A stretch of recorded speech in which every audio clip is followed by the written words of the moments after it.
नमस्कार। आप देख रहे हैं दबंग भारत बुलंद भारत। मैं हूं सुरेंद्र बाबरा। आज मैं आपको एक कहानी सुनाता हूं, पागल कुत्ते की। एक जंगल में एक पागल कुत्ता था। वो आते जाते सभी जानवर पर भौंकता था। कभी बिल्ली आ गई, कभी चूहा आ गया, कभी खरगोश आ गया, कभी कोई हिरन आ गया, कभी कुछ आ गया, सब पे भौंकता था। तो आमतौर पर जो जानवर थे वो उसको नजरअंदाज करके चले जाते थे और सोचते थे कि ये तो पागल है, कोई बात नहीं, किसी दिन किसी और बड़े जानवर के पल्ले पड़ेगा तो इसको मजा चखा दिया जाएगा। करते करते उस पागल कुत्ते की आदतें खराब हो गई। जब आदतें खराब हो गई तो वो और बड़े बड़े जानवर पे भी भौंकने लगा। एक दिन क्या हुआ, वहां से शेर आ रहा था और उस पागल कुत्ते ने जैसे ही शेर उसके आगे से निकला उसने उसके ऊपर भौंकना शुरू किया। जैसे उसने भौंकना शुरू किया वैसे ही शेर पलटा और पलट के जो दहाड़ा तो कुत्ता वहां से भाग निकला और जाकर किसी झाड़ी बाड़ी में छिप गया। शेर उसका इंतजार करने लगा कि कभी तो बाहर आएगा ही, लेकिन कुत्ता वहां झाड़ी से निकलकर चुपचाप रात वात में और किसी के यहां जाके छुप के बैठ गया।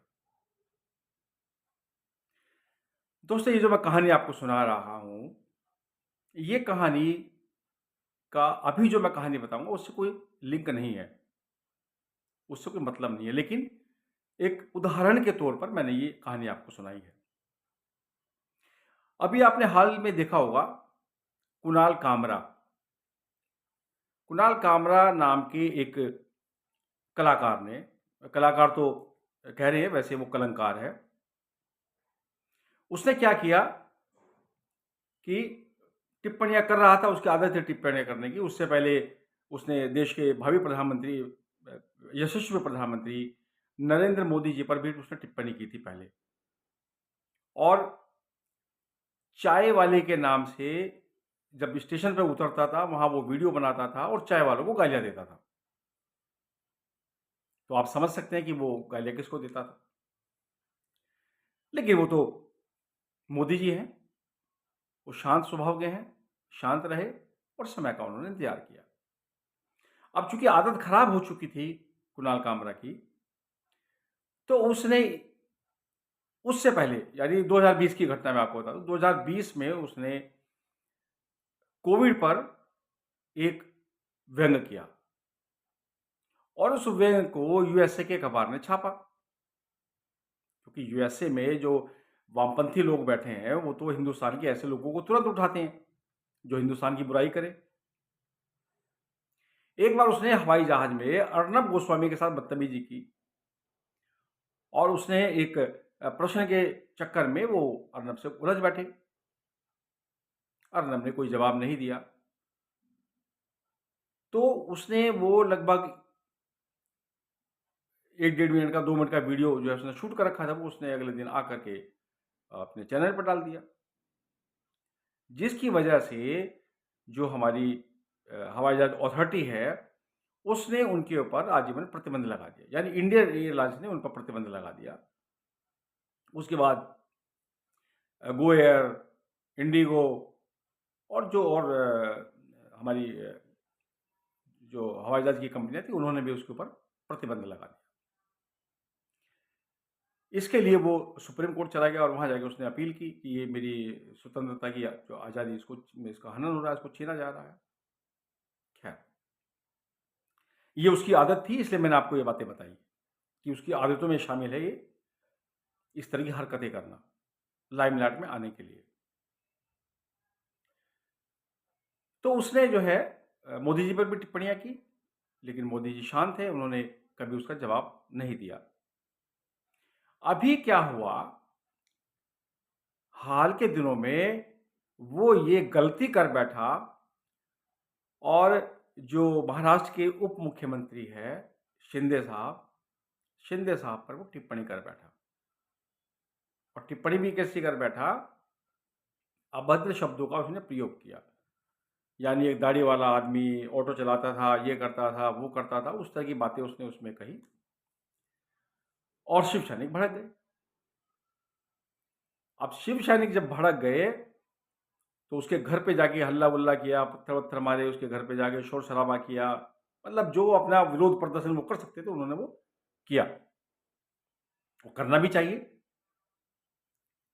क्योंकि महाराष्ट्र में तो ये परंपरा है कि अगर कोई उद्धव ठाकरे के खिलाफ अगर कोई शब्द बोल दे या उससे कोई प्रश्न कर ले, तो वहाँ जो शिव सैनिक है, वो उसके घर पहुँच जाते हैं। एक नेवी के ऑफिसर ने जब वहाँ पर यूपी की सरकार थी, तो उसने कुछ प्रश्न पूछ लिया था और उसके बाद उसकी पिटाई की गई नेवी ऑफिसर की और घर पे तोड़-फोड़ की गई। तो जब आप आर्मी के, नेवी के, एयरफोर्स के लोगों को नहीं छोड़ते, तो कामरा क्या चीज़ है? तो शिव सैनिक वहाँ पहुँच गए, शिंदे ग्रुप के, और उन्होंने वहाँ पे हल्ला-हुल्ला किया। अब जो है कामरा साहब वहाँ से भाग निकले और भागकर पहुँच गए तमिलनाडु।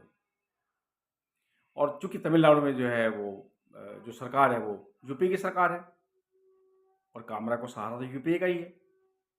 भई वो जिनके लिए बैटिंग कर रहा है, जिनके लिए वो फील्डिंग कर रहा है, तो वो यूपीए के लोग ही तो हैं। वरना वो भाग के जाना था, दिल्ली आ जाता, भाग के आता, यूपी चला जाता, कहीं भी जा सकता था ना, तमिलनाडु क्यों गया? अब वो तमिलनाडु में जाकर छिपकर बैठ गया है और पुलिस में उसके खिलाफ एफआईआर हो गई है। अब पुलिस उसे ढूंढ रही है। उसे इस बात का पता है कि अगर महाराष्ट्र पुलिस तमिलनाडु में जाएगी, तो तमिलनाडु पुलिस के साथ उसको संपर्क करना पड़ेगा। उनकी परमिशन से ही उसको गिरफ्तार किया जा सकता है। तो वहां जो सरकार है वो परमिशन आसानी से देने वाली नहीं है। खैर, वो कहते हैं कि कब तक, आज नहीं कल, कल नहीं परसों, बाहर तो आना ही पड़ेगा। अब वो वहां से हाई कोर्ट में, कर्नाटक हाई कोर्ट में अपनी अंतरिम बेल के लिए याचिका लगा रहा है, ताकि मुझे गिरफ्तारी से पहले बेल मिल जाए। तो ये जो मैंने अभी आपको बताया, कामरा का ये आदत बन गई है कि जो सरकार सत्ता में है, उनके खिलाफ बकवास करना, उनके खिलाफ मीम बनाना, उनके खिलाफ व्यंग करना। और ये सिर्फ एनडीए सरकार के लिए कर रहा है ये। यूपीए सरकार जब थी, तब इसके मुंह में इसने दही जमा रखा था और चुप बैठा था। लेकिन ये शिव सैनिक हैं, ये छोड़ेंगे नहीं। आप तमिलनाडु में छुप जाओ, कर्नाटक में छिप जाओ या केरला में छिप जाओ, यही इनकी सरकारें हैं। आप इनमें से कहीं भी छिप जाइए, आप, वो शिव सैनिक है, आपको छोड़ेंगे नहीं। जहां भी आप जाएंगे, वहीं आपका इलाज किया जाएगा। इस तरह के ऐसे बहुत सारे लोग हैं जो इस तरह की हरकतें करते हैं। तो आप बचने वाले नहीं हैं, क्योंकि पागल का इलाज पागल खाने में ही होता है और पागल कुत्ते का इलाज जो जानवरों का हॉस्पिटल होता है उसमें ही होता है। तो इलाज होने वाला है और इलाज होगा भी। तो इस अंक में इतना ही। अगले अंक में फिर किसी अच्छे मुद्दे के साथ बात करेंगे। जिनको भी मेरा वीडियो अच्छा लगता है, मेरा सबसे निवेदन है कि इसको शेयर कीजिए, कमेंट्स जरूर कीजिए, लाइक कीजिए, ताकि आने वाले वीडियो आपके पास आपको मिल सके। धन्यवाद। भारत माता की जय।